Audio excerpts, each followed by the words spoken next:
בכל רחבי העולם צוין בשבוע שעבר יום השנה ה100 לרצח העם הארמני, ולא רק בארמניה נערכו הטקסים. ישראל כידוע היא אחת המדינות שלא הכירו בטרגדיה הארמנית כרצח עם. יושב ראש הפרלמנט של ארמניה אמר לי בביקורו בארמניה כי בישראל גוברת הפוליטיקה על התרבות. הייתי בירוון הבירה עם אורחיה של ארמניה לציון יום הזיכרון בהזמנתה וביוזמתה של העדה הארמנית בירושלים. הנה הכתבה ובה רשמינו המצולמים מירוון. 100 שנה אחרי, והזיכרון בליבם של הארמנים אינו מתמוסס, בדיוק כמו השנאה הבוערת לטורקיה, יורשתה של האימפריה העות'מאנית. יום השנה ה100 לרצח העם, ובחוצות ירוון רואים ושומעים את הדי הג'נוסייד שקטל שליש מן העם הארמני. וגם באיסטנבול, מעברה האחר של חומת הזיכרון והשנאה, השפה אחרת, אבל אותו להט של רגשות. לא היה ולא nivra רצח עם ארמני. זהו שקר אחד גדול, אומרים הטורקים. Ermeni soykırımını burada yalan olduğunu haykırmak için hep birlikte geldik. Bu Amerika'nın bir oyunudur, planıdır. Bu planı bozmak için hepimiz buradayız.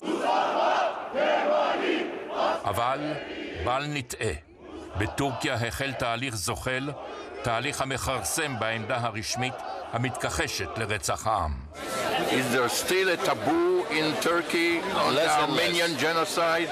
Less and less. There are more and more people who are talking openly about the genocide, trying to understand why it happened and how it happened and what are the consequences. The taboo is broken now. In Turkey? Yes, of course. What is the attitude of President Erdogan in your assessment? He sticks to his positions, and the Turkish civil society does what it considers as right. When Talat Pasha says we are eliminating the Armenian problem by eliminating the Armenians.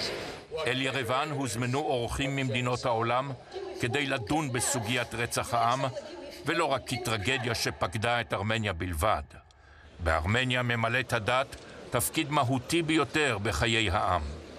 מישראל הגיע לכאן פרופסור ישראל צ'רני, מעל הבמה התריע: Jihad, jihad, O Muslims, blow the trumpet everywhere. O Allah, destroy the infidels and the polytheists, thine enemies, the enemies of thy religion. Sunni killing Shiites, Shiites killing Sunni, and on this terrible list goes, and all of it involves the common denominator of destroying the other who is different. על המרקעים בקדמת האולם תזכורת ללא הרף. מראות רצח העם במזרח האימפריה העות'מאנית. גירושים וצעדות מוות.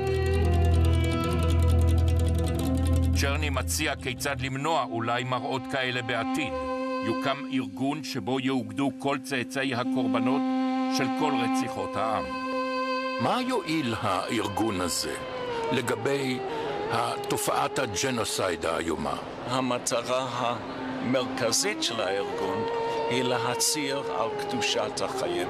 אנחנו נותנים ביטוי ישיר לעובדה שכולנו בני אדם ביחד.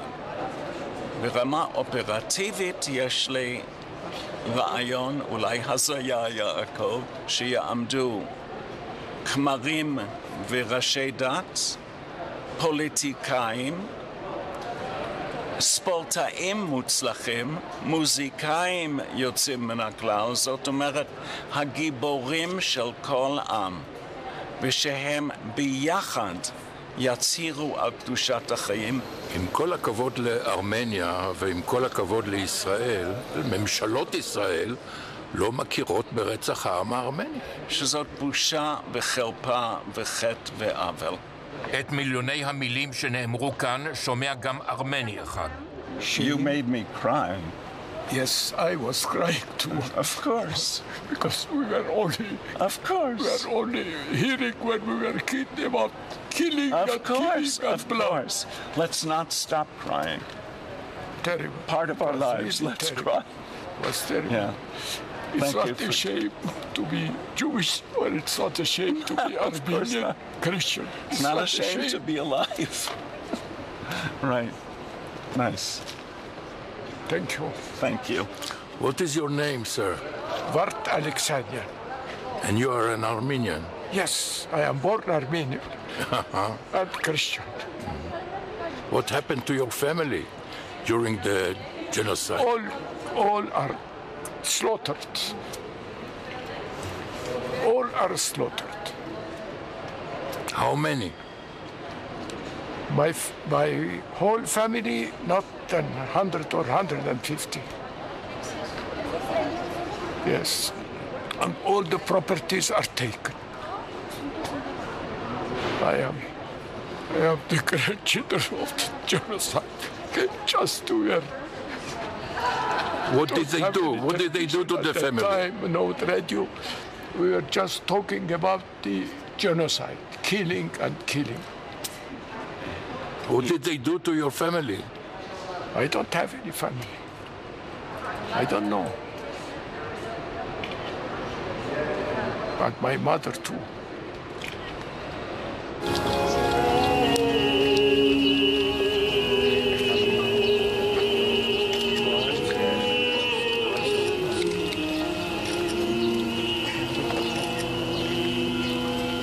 יממה לפני הדיונים המלומדים נקטה הכנסייה הארמנית צעד דתי מדהים. בנוכחות אלפים הוענק מעמד של קדושי הכנסייה לכל 1.5 מיליון הנרצחים. שמותיהם לא הוקראו, רבים מהם נותרו אלמונים, אבל מעתה הם קדושים.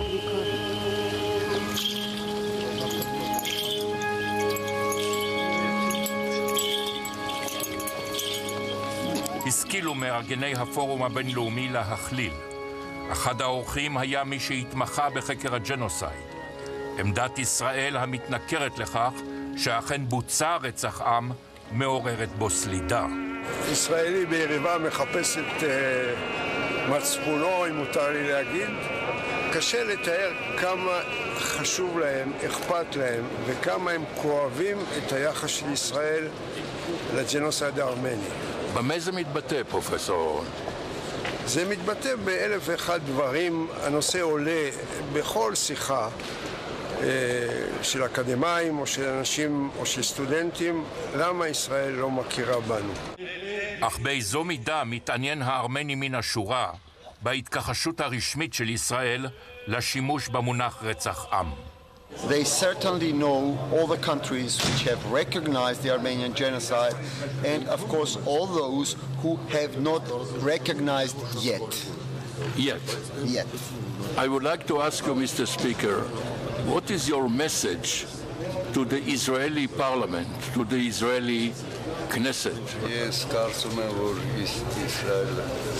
Իսրայելի ժողովուրդը եւ ընդհանրապես բոլոր ժողովուրդները ճանաչում են ցեղասպանությունը, իսկ պետականորեն Իսրայելի մոտեցումը կապված է նրանից, որ մեր ժամանակներում շատ հաճախ քաղաքականությունը ավելի բարձր է դասում, քան քաղաքակրթությունը։ כולנו הגענו לרחבת אנדרטת הזיכרון למעמד הטקס המרכזי. הוצב זר אחד ובו ינעץ כל אחד מראשי המשלחות ממדינות זרות פרח אחד. בצנעה, באיפוק. חבר הכנסת נחמן שי ייצג את ישראל, לחיצת יד עם נשיא ארמניה ללא חילופי דברים,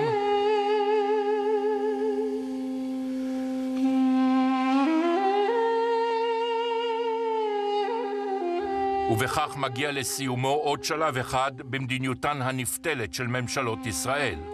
אולי טרגדיה, אולי רצח המוני, אבל בטורקית אומרת ישראל, ג'נוסייד יוק לא היה.